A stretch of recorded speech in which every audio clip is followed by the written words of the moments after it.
შემდგომმა მასობრივმა პროტესტებმა ურბანის მთავრობა აიძულა გეგმა შეეჩერებინა და თითქმის დანამდვილებით შეიძლება ითქვას, რომ ტისას ხელმძღვანელობით მომავალი ადმინისტრაცია მას საერთოდ გააუქმებს. მიუხედავად ამისა, არავინ ელიც, რომ არსებული სამრეწველო ინვესტიციების შეწყდება. ისეთი ქარხნები, როგორიცაა CATL ან BYD, უნგრეთის გაჭირვებული ეკონომიკისთვის ძალიან ბევრ კაპიტალს და ძალიან ბევრ სამუშაო ადგილს წარმოადგენს. მადიარის მთავრობა სავარაუდოდ უფრო მკაცრ გარემოს დაცვის წესებს აღადგენს და ჩინური ფირმებისთვის განკუთვნილ სახელმწიფო სუბსიდიებსა და საზოგადო შეღავათებს თავიდან გადააფასებს.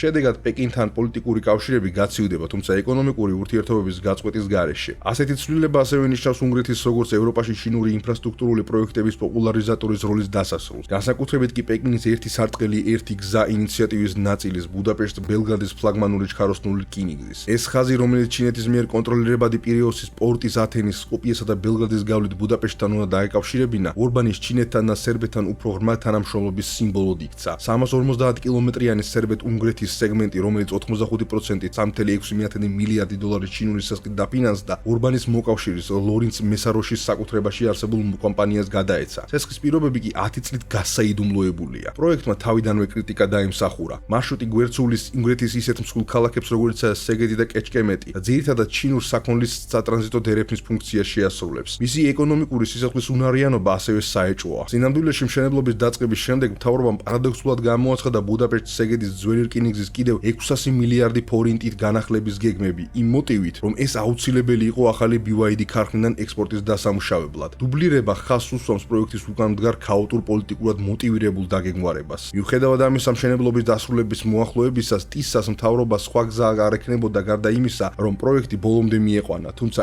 იმ ტრიუმფალური რიტორიკის გარეშე, რომელიც ოდესღაც მას ურბანის აღმოსავლეთის გახსნის გვაკუთხედად წარმოაჩენდა. თუმცა ტისას მთავრობის დროს შეიძლება ველოდოთ გამჭვირვალობის ახალ დონეს, საიდუმლო კონტრაქტების დეკლასიფიკაცია, საზოგადოებრივი ზედამხედველობის გაძლიერებას და შესაძლოა ჩინური სესხების პირობების ხელახარი მოლაპარაკებების მცდელობებსაც კი. ამგვარად პეკინთან და ბელგრადთან ურთიერთობებში ტისა სავარაუდოდ პრაგმატულ პოზიციას დაიკავებს. შეინარჩუნებს ეკონომიკურ თანამშრომლობას, მაგრამ პოლიტიკური ზედმეტად ამაღლებული პოზიციების გარეშე და პეკინის პირობებით ნაკარნახევ ახალ მეგაპროექტებზე ხელმოწერის გარეშე.